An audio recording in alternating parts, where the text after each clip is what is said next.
tracking it all week this week, late last night into today, and people are stocking up. There's not much they can do to get ready besides leave. Yeah, evacuate. Mandatory evacuation started at noon today along coastal Carolinas, and folks are heeding those warnings, which as a meteorologist, I'm glad that they are. This is not one of those storms you just want to hunker down and try to ride it out. All right, let me show you our tropical satellite right now. Starting to see some rainfall in portions of North Carolina, but this is not necessarily directly associated with Florence just yet. But I do want to show you the coastline here from Plymouth down to Wilmington and to Charleston. That's where we're really going to see the main impact of Florence as it's now swirling off of the Atlantic right now, or off the coast of central coast there. But here are some watches and warnings to be aware of. Hurricane warnings already in effect for northern parts of South Carolina and pretty much the entirety of the North Carolina coast. Storm surge warnings extending from Charleston, South Carolina,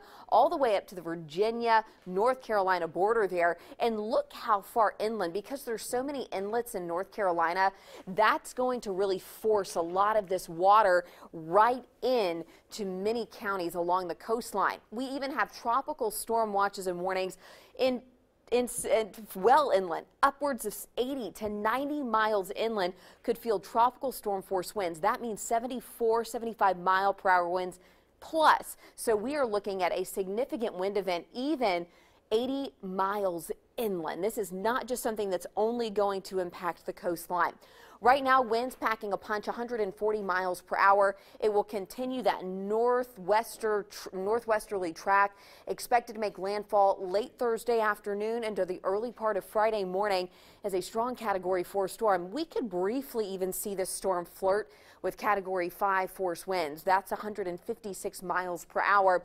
And then what happens is it moves inland and it sits for a couple of days. Remember Harvey? And I don't like to always compare storms, but just to trigger our memory a little bit, that's the rainfall that we're looking at. And because the new tracks are kind of veering this due west, once it moves inland, this could be a soaking storm.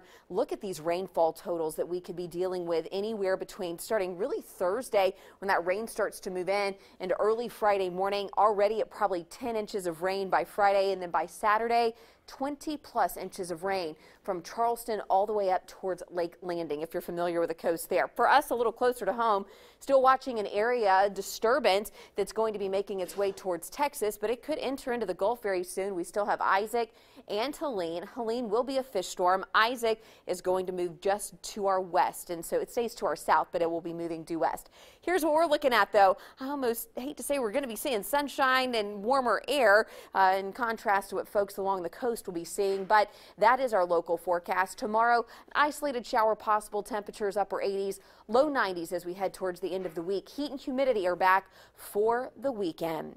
And that is a look at your Storm Team 7.